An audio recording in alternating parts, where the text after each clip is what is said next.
Welcome to the One Giant Podcast, a sportscaster featured podcast covering all things New York Football Giants. Live every Monday, Wednesday, and Friday morning on Sportscaster, bringing balance to the analytics and emotions of covering Big Blue. Here are your hosts, Adam Armbrecht and Andy Makowicz. Yes, friends, on a Friday morning as free agency continues to roll along around the NFL, I'm Adam Armbrecht, joined as always by the healthy, wealthy, and wise Andy Makowicz. I don't know if you know this, Adam, but today is my favorite day of the year. Opening round, March Madness bracket. I can't get enough. Diehard Syracuse fan.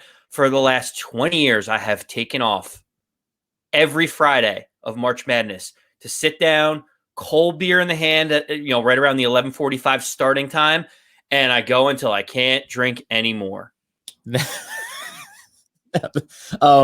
not till the games are over. It's just till I can't. I physically can't drink anymore. There's nothing to do with the basketball at that point. But just to be clear, Syracuse is in. Then I take it. Syracuse snuck in the tournament, as you can see from my trusty shirt. If you're watching on there, the one problem that I have, Adam, and this happens every year for me: Syracuse is on the bubble. They make the tournament, and of course, they give them the 9:40 or 10 p.m. game every year. So when I start drinking at 12, it's very similar to Giant fans having the Sunday Night Football game. It's like you start at 1 o'clock and you're having a couple of beers during the day, and then all of a sudden you're like, man, 9 o'clock is forever to watch the Giants. Oh my goodness! All right, so let's. Good luck to you, sir. Thank you. The beer flow like wine, and the women like the salmon of the Capistrano, something along those lines. Let's talk, obviously, Giants free agency right now at this very moment. It could be, flapjacks and bacon at DG's house for KG, right? Kenny Golladay came in on a plane from Chicago last night. They had dinner with Dave Gettleman. We don't know if Joe Judge was maybe there or not, but the process is underway of vetting Kenny Golladay and what would be obviously the biggest piece that the Giants would achieve in this free agency. Do you think that it's likely that Kenny Golladay is going to get signed by the Giants? Because he received a 1 year offer from the Cincinnati Bengals. And at first I wasn't sure what to make of that, but the reports are it was a substantial offer. It's a 1 year deal and a good amount of money. Maybe Golladay is looking at the multi-year deal as we would think. Chicago may still make that offer as well. Some people think it was a leverage move to get Allen Robinson on the franchise tag. Maybe they, finagled the numbers a little bit there. But where do you think the Giants stand right now in their potential pursuit of Kenny Golladay? I got him at 80% that Golladay will be a New York Giant. I've got it at 60% that it'll be done by the end of the day today. He flew in yesterday afternoon, evening. Josina Anderson and other people reported it. The meetings didn't all get completed last night. Going to be finished this morning, like you said, meeting with Gettleman and Joe Judge. The fact that he took the time to fly to New York, all reports are saying that he wants to play in New York, wants to be a Giant. Those are great things. Like, Giant fans should be really excited that the number one wide receiver on the market is saying, I want to play in New York. And he has enough faith in a guy like Daniel Jones to say, he's the type of guy that can make me look successful as well. So all those things considered, I'm cautiously optimistic that the Giants are going to bring him in. And the reason why I'm optimistic about this is because of the price tag. Since free agency has started, the market on wide receivers has cratered. And it's almost like the stock market. The stocks dip and everyone's afraid to buy all these stocks. Eventually, there comes a price where the stock looks pretty good. And if we're saying, in the offseason, it looked like Kenny Golladay was going to go for $20 million. Now reports are saying 13 to 15 million could be the range for Golladay. So it's going to be interesting if the Giants do sign him. Let's see exactly how much money he's actually getting. Well, so that's the other piece of this for me too, right?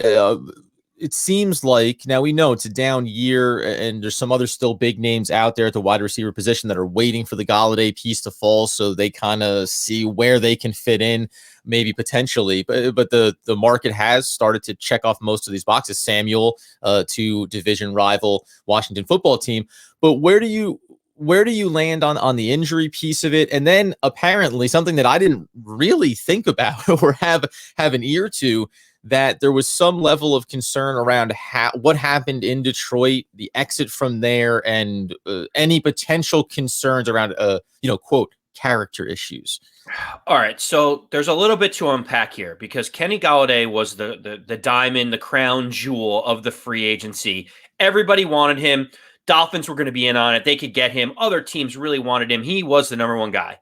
And then the wide receiver market craters. All of a sudden, there's a bunch of issues with Kenny Golladay, and now he's toxic. Nobody wants him. It's like, how could that have really changed in like a 3-day span? Yeah, really impressive for that to do a complete 180. So the challenge is he had a hip injury. Was it a hip strain? Was it a hip flexor? Was it a something torn in his hip? There's a multitude of things that it could have been. And that's why the Giants are bringing him in to do a little bit of a medical check. Because if it's just a pointer or a strain, those usually take a few weeks to resolve themselves.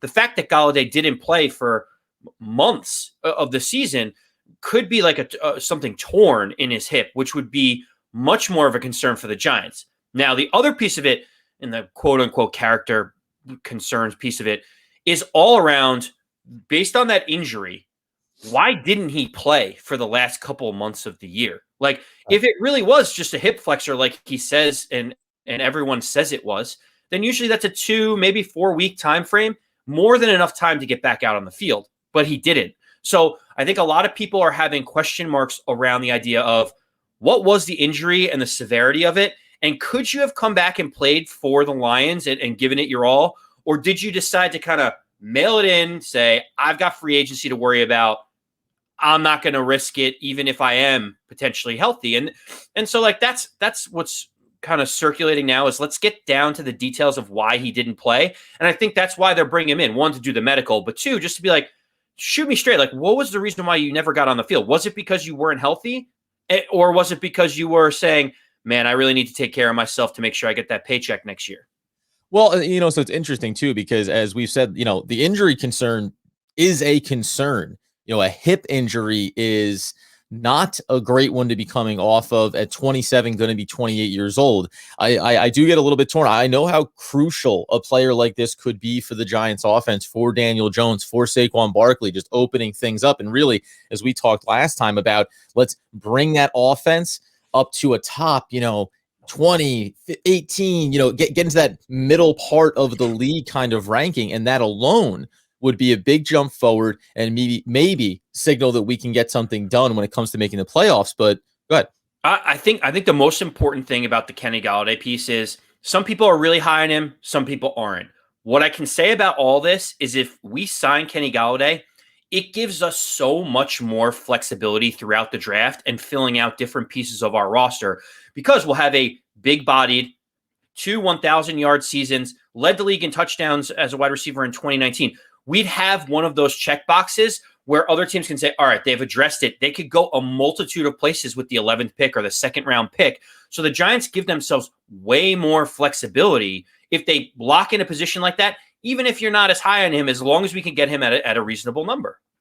Yeah, that's fine. I'll push back on it a little bit, just in terms of, one, I want him to be clean and clear. I will say, as Joe Judge is in on these conversations as well, a light bulb that did go off for me was, listen, if Joe Judge signs off on it from a, character standpoint, and you get the medical staff signing off on it, right? But if Joe Judge says it's a good move, then in Joe Judge we trust, right? Like that's really where I go. I could get concerned about what maybe Dave Gettleman is thinking of it, or if John Merrill walks down from the office and says, I like the cut of this guy's jib, you go, yeah, that's great, Johnny. Head back on upstairs. So there's that piece of it. And the other piece of it of checking the box, you can go to the draft. That makes 100% makes sense, right? And there's an element of, we talked about this, I think, off podcast around, listen, the Giants have to kind of accept that maybe Kyle Pitts just is flat out not going to be there at 11, right? So if you start to anticipate where the top of the draft is going to go, you don't want it to over influence what you do in free agency, but you want to take it into account. I just don't want this to be a move that the Giants are making out of desperation, as opposed to, this is the guy that we want. The Giants don't have to be desperate to sign Kenny Golladay. It's a good move if you can get him. I'd prefer it on a shorter. I think if they're going to get him, they feel comfortable with him, they'll try to get him on a 3-year deal probably. But don't go into this room. A lot of fans on Twitter, and I get it, are saying, don't let him leave the building. He can leave the building. You can make the offer and he can leave the building and he can make the choice that makes sense for him. If you want him, then you probably shouldn't get outbid for him, right? Like if you want him, then you should be able to get it done. And it shouldn't end up being that maybe he takes a 1-year deal somewhere, right? But I just, all I can do is wait. And then if they sign him, I'll be happy because I'll trust the process they went through. And if they don't sign him, I'll be okay with that. There's two things that Giant fans should be thinking about today. One is the Giants hired Kyle O'Brien, who was part of the player personnel department under the GM of the Detroit Lions last year. That is correct. So if they're, I know, thank you. I do my research. I do my homework. And so having Kyle O'Brien on the team, if he said, this guy quit, we don't want him, stay far away from him, he's toxic, he wouldn't be coming in for a visit. Like, it's that simple, right? Joe Judge is still friends with Matt Patricia. He probably called Matt Patricia and said, hey, buddy, what went on with Kenny Golladay before you got let go? Like, was he the reason why you had struggles? Like, what was the challenge there? So keep in mind, the Giants have someone that has inner knowledge of what happened with Golladay there. That's the first thing. The second thing is, because the market has come down so great on wide receivers, look at a guy like Art Stapleton, great beat writer for the Giants, knows the ins and outs. People were asking him on Twitter, what do you think the number is that this could potentially be at? He's like, well, to be honest, I think Golladay realizes that this market tanked. He needs to sign a deal. He's like, I could see a 2-year, $26 million deal for Kenny Golladay, which, I mean, that's literally the same deal that Nelson Aguilar just signed with the Patriots. And if you ask me, would I rather have Kenny Golladay, 2,000-yard seasons, 6'4", huge body, or Nelson Aguilar? Like, it's not even a question, right? So, and by the way, Aguilar, who signed very early in the free agent process, I think that, he grabbed that bag real fast. And some teams do. And by the way, we'll look back on this and I'll still be confident in the signing of Booker, but same kind of thing, right? When you sign it early, you don't know how the rest of the market's going to look. And sometimes you overspend a little bit. I'd rather have overspent, quote unquote, on Booker at $3 million a year than on Aguilar at 13, because if you look across the league and all of a sudden you see Golladay sign a similar kind of check, boy, are you going to say, well, so we could just had Kenny Golladay for a couple of years at 13 million. So very interesting to see how it plays out. Think about it. The wide receiver market. Look, Will Fuller signed a 1-year, $10 million deal. He was considered one of the top 4 guys on the market. The Patriots spent $13 million a year on a multi-year deal for Nelson Aguilar. Like, the market is coming down significantly, and Golladay having all of these challenges, the Bengals only offering him a 1-year deal. This could be the perfect storm for the Giants to come in, offer him a 2-year deal, makes the money, gets to play in New York. And guess what? He's back out on the market when he's 29 years old, and he can go for that one more contract when the cap is skyrocketing from where it is this year. So maybe one of the only potential speed bumps is that Kenny Golladay would prefer a 1-year deal, right? Would prefer to just be able to reset the market for himself. And the Giants would rather have the opportunity to keep this player around at least for a couple of seasons, because, as you said, if you want to be able to take off something from your books, from your draft needs, well, depending on what happens and how it shakes out, you might say wide receiver still there, right? Well, wide receiver still going to be a need because we're only a year away from Kenny Golladay hitting the market again. Now, numbers will be different and they could bring him back if they want to, but a 29-year-old wide receiver, it's going to be hard to find those numbers again. And maybe there's going to be a team that'll give the multi-year deal. That being the case, around this, hopefully today, right? Sometime today, maybe we get the information one way or the other about Golladay, but the Giants continue to make moves. Jordan Renan said this last week, I think, handful of days ago, that, hey, if the Giants want to make moves, the money is there to do it. They can make the money work. They can sign free agents. And we all kind of said, all right, we just assume when you say you got no cap room that's it and you're really restricted. Then we see the way the Rams approach free agency and go, I guess anything's possible, friends.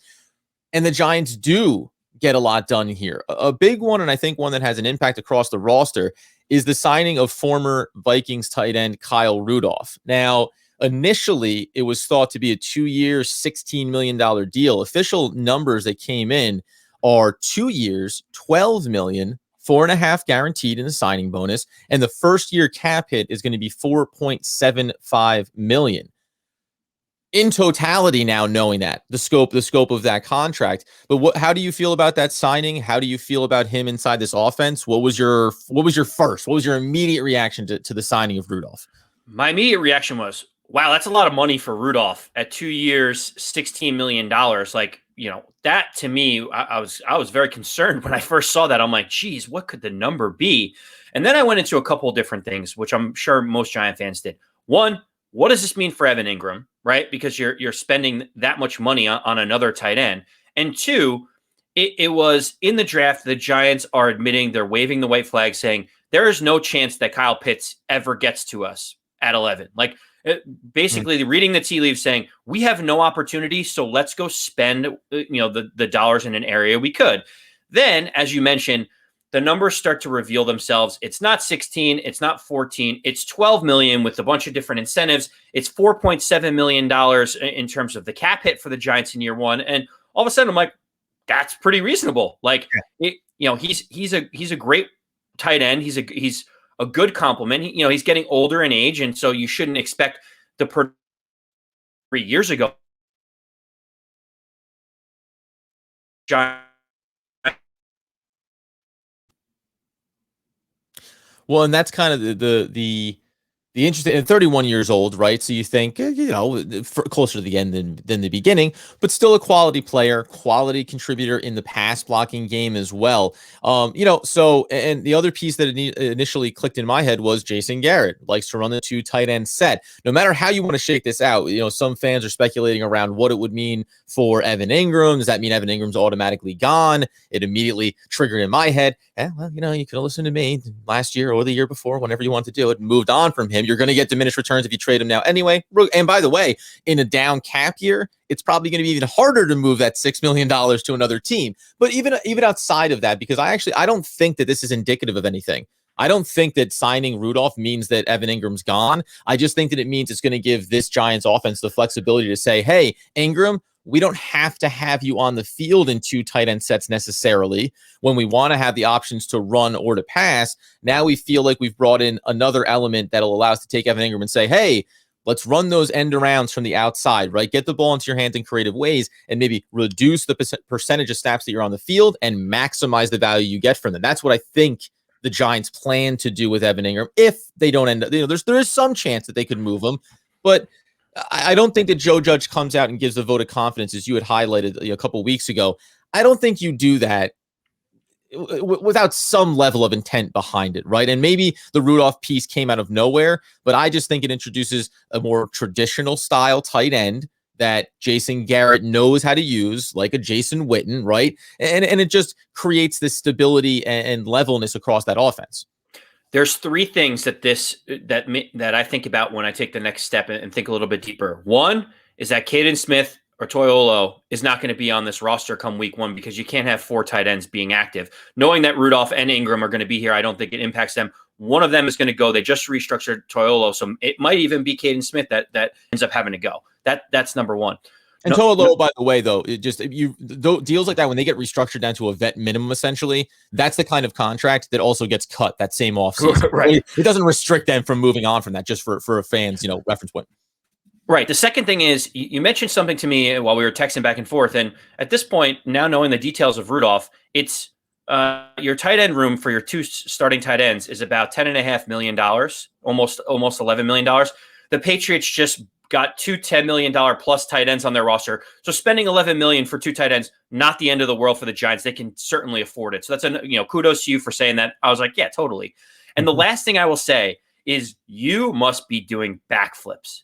I'm convinced, Adam, that you are the happiest person other than Kyle Rudolph getting the money, because Kyle Rudolph is literally the antithesis of Evan Ingram. And I'll tell you why. One's super athletic. The other one is like the plodding traditional tight end. Number 2, you've criticized or been critical of Evan Ingram for some of his drop passes. Did you know that Kyle Rudolph hasn't dropped a pass in 2 years? Like, he just doesn't drop balls. So, like, he is that trusty, reliable guy. He also, thirdly, is a huge and massive red zone target. He's one of the most targeted tight ends in the red zone in the league over the last 5 years. He is the guy that you look at that can create his own space, big body, can go up and catch balls, and like you said, won't be a drop, someone that we're concerned about drops with. He provides really good pass blocking. He's a little questionable in his run blocking. So he does a lot of the things that I think you have been critical of Evan Ingram for not doing in the past. 100%.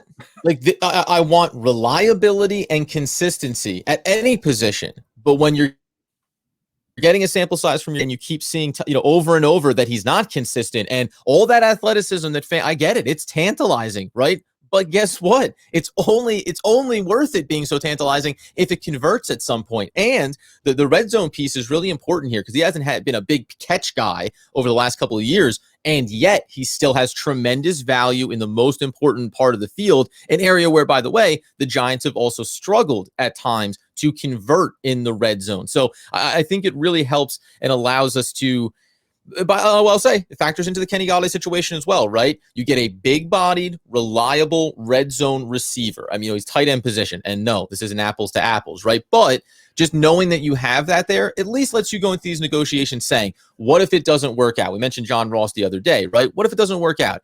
We still made this wide receiver tight end group better, stronger this offseason. So I think it's a great signing. The first name that popped in my head was Kevin Boss. The kind of tight end that the Giants have had that you just go, oh, thanks so much. Now, and by the way, Kyle Rudolph, much more accomplished than Kevin Boss over the course of his career, but a guy that when you look at him on the field, you're not like, watch out, this guy. It's almost the dude you forget about. And then all of a sudden he's catching a touchdown from Daniel Jones from 15 yards out in the red zone. And it's thanks so much. We'll take 6.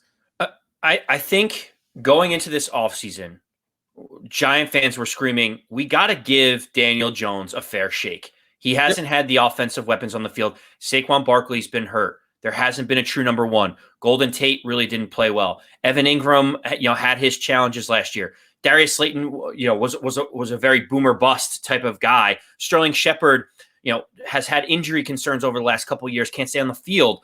Now all of a sudden, you've added John Ross, a speedster. You've added a reliable, big body tight end to help Daniel Jones in the red zone. You potentially are adding a 6'4", 1,000-yard wide receiver, double-digit touchdown guy in Kenny Golladay. Saquon's going to be healthy. You have someone backing him up in Booker that you paid, decent money to. You really have all the compliments there. The only thing that the Giants need to do is either sign an offensive lineman or draft an offensive lineman. And then you've basically said, we're giving you as much as we possibly can to try to make this work on offense. We've revamped our defense. Now it's time for you to show up and show out, Daniel Jones. And by the way, even it's almost regardless that it's Kyle Rudolph, even regardless that it's Kenny Golladay in year number 3 for Daniel Jones, the biggest thing to figure out this year is he our guy, right? Take away some of the legitimate excuses about talent and things around him. And then listen, health is just a reality, right? Saquon Barkley coming back. But if you can do that, then you get to turn around and say, in year 3, the stats should be very indicative of what this quarterback is and what he can be going forward. So yes, 100%. The last domino to fall here is going to be offensive line, and I'll keep banging that Slater drum at 11, and I think that'd be a great way to complete this offensive line and go into the season feeling very confident.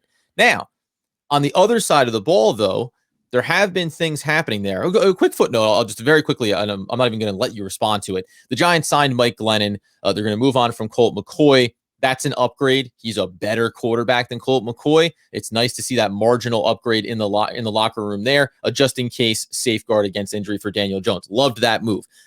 The other big ones for me, though, on the defensive side of the ball, a guy like, and listen, forgive me for maybe almost certainly butchering this, and that's saying Odenigbo signing for the Giants is a sneaky good pickup there. And then they also signed another linebacker, though, Andy. And how do you see it balancing out the way they approach on the defensive side of the ball? Coming off a year where you had Tay Crowder as a big contributor, Mr. Irrelevant. I liked him. Think he was good, right? But there was a weakness in this defense.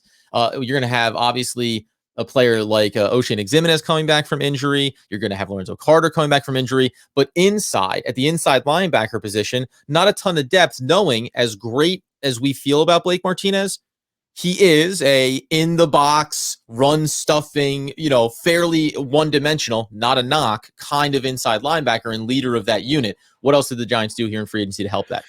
Yeah, so you talked about the kind of the edge rusher that picked up from the Minnesota Vikings. I think it's a good deal. It's for $2.5 million. He had 10.5 sacks over the last 2 years. Can get to the quarterback. low risk for the Giants. I mean, $2.5 million. This is basically slotting into where the what they paid Kyler Fackrell. They paid him $4 million. It's a high upside deal where if he can get 4 or 5 sacks on a $2.5 million contract, you pretty much would sign up for that today as a rotational piece.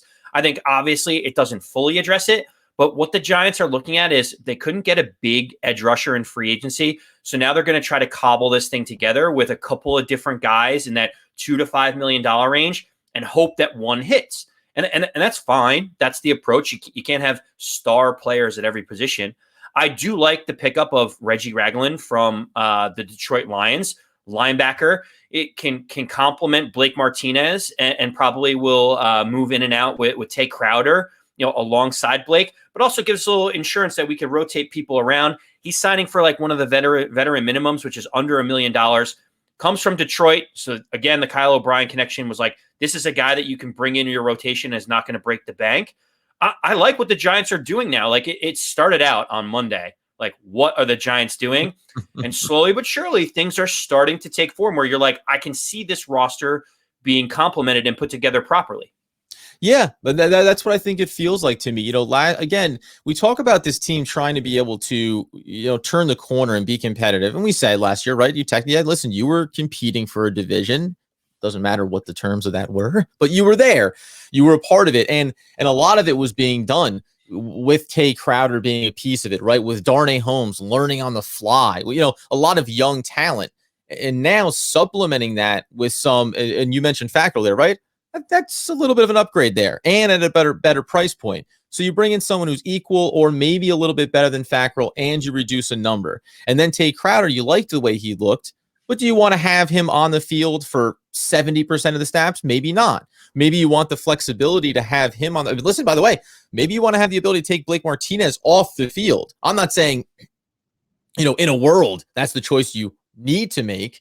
But wouldn't it be nice if you have the flexibility on the roster to say, oh, Blake has to come off for a rep? We don't feel like we have an enormous hole sitting there now in the middle of our lineup, right? So that was pretty good as far as a value signing. And the other piece, as far as cost goes, I know down market, but going back to last year, it seems like a lot of people were, oh boy, and a lot of these panned out, by the way. The Blake Martinez numbers seemed low. I was $10 million a year for 3 years. Good Lord. And about 2 games in the season, everyone went $10 million a year for 3 years. Good Lord. So that perception shifted. This year, it feels like most of the contracts that are being given out feel like they fall in where everyone is pretty excited about the value you're getting back on some of these players.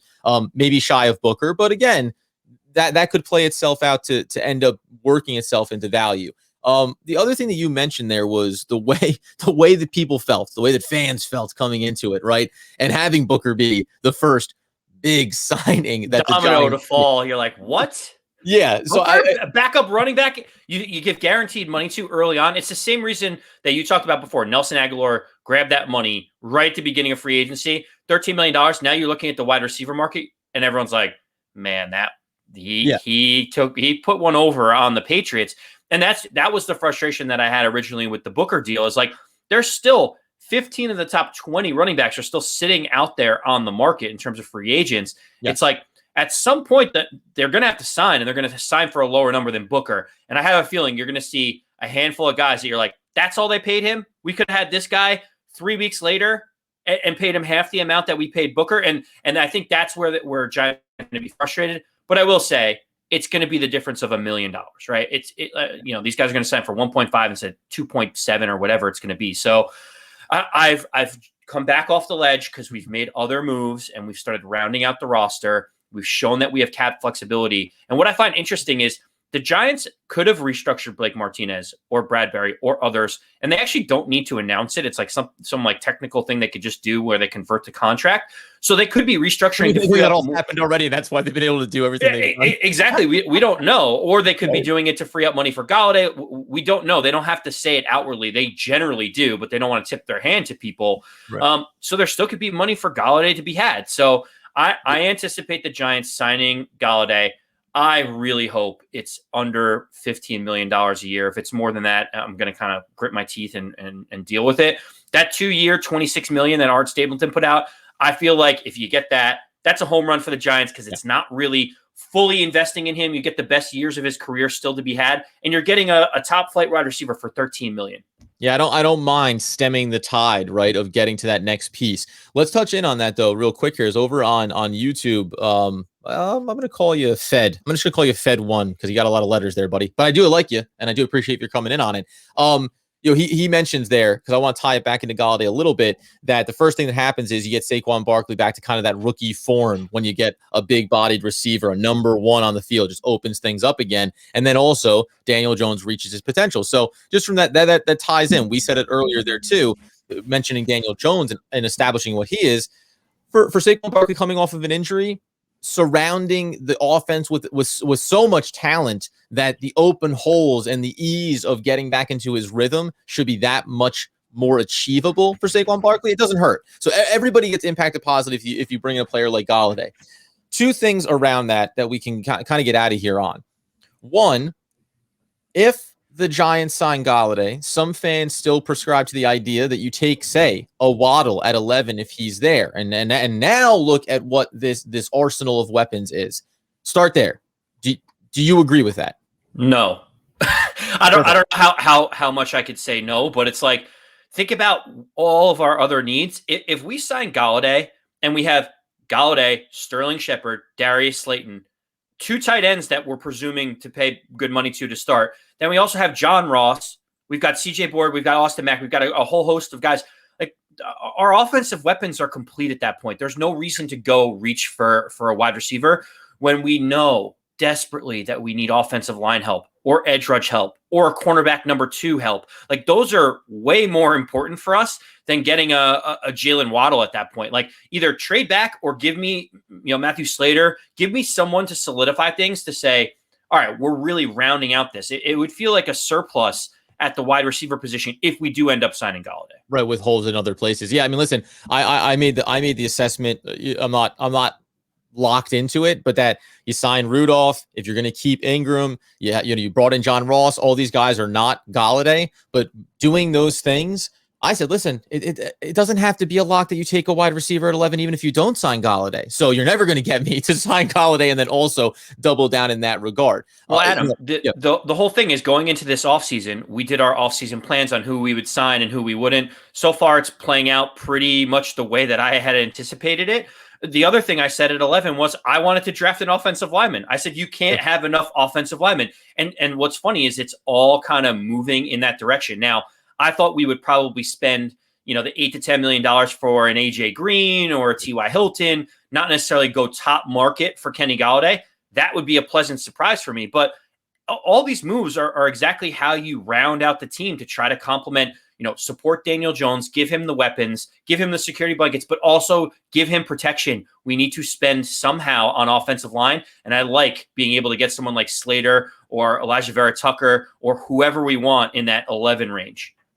If the Giants do not sign Golladay, if he does leave and it's a 1-year deal we offer and the Bengals one is better, whatever the case may be, should the Giants pivot to cornerback as the number one piece that you would look to achieve before the draft? Say it is a Butler or any of these veterans. It's all veterans for the most part right now. But would you look to find a 1-year veteran to bring in there? Do you think that because the Giants weren't, go back to the start of free agency, right? Giants were connected to the Leonard Floyd. So they were interested in improving that position. Giants weren't connected to cornerbacks, right? They're connected to Golladay. They want to improve the position. They signed receivers. So I think it's been pretty straightforward. They haven't been attached to any position that they haven't ended up signing guys at. So should they go that route before the draft? Maybe edge rusher, or do you think? Supplemental question. Do you think that the Giants maybe are a little bit more confident on the across from Bradbury, whether it is Sam Beal, Darnay Holmes played a little bit on the outside. You have Julian Love flashing down there. Do you think that there's a world where the Giants are either more confident there than maybe fans are with who they have on the roster, or that maybe a position, we kept saying it, wide receiver, offensive line, edge rusher, maybe cornerback is a little bit higher up on their draft board right now in terms of how they're going to approach this, including, even though I wouldn't agree, at 11, if a Patrick Surtain II were to fall there, the Giants maybe are going to pull that trigger and say, boom, now we have the young stud to pair with our veteran. So there's a couple different ways the Giants can go about this. I personally, if the Giants are looking to make the playoffs next year, would prefer the Giants looking at the veteran market for a cornerback while we still develop guys on our roster. Like you said, Darnay Holmes and Julian Love. I don't know if we necessarily need to invest a first-round pick in another cornerback. I would be fine if we did get someone like Surtain or Farley or whoever up early. I'd much prefer a Malcolm Butler, a Dory Jackson. And, there's a bunch of cornerbacks on the market that would be an upgrade at cornerback number 2 for the Giants. I like addressing it that way and then focusing that first round pick on either an edge rusher or an offensive lineman, both that are very difficult to get on the open market. As you can see, we haven't really been able to strike gold on an edge rusher. Someone like Kwity Paye from Michigan could be someone that the Giants look at, but really I'm focused and zeroed in on that offensive line in the first round. Let's invest in it and give Daniel Jones every opportunity to be the franchise quarterback, because none of this matters if he's not the guy. Then we got to reset the whole entire thing. So let's find out if he's the guy by giving him time, because he had no time to throw the ball last year. No, 100%. So listen, as we think about it, we know that you can follow us on social media, One Giant Podcast. We know that you can follow us on YouTube, where the live streams will be happening, and then the edited episodes, will go up after that. But you can follow us there, and you can, of course, rate, review, download, subscribe to the podcast wherever you get them fulfilled. Today is the day. One way or the other, we're going to know where we stand on Golladay, know where we stand heading into the draft potentially. And if it is that case, still, as you're hearing from us, offensive line in the first before all else. We'll see how it all shakes out. We'll be right back in on Monday, probably with a big breakdown around either the excitement or disappointment of what occurred on a Friday. Go Syracuse in the tournament. And as Andy Mackowitz always wants, needs, and demands that you know, as always, let's go Big Blue. Yes, sir.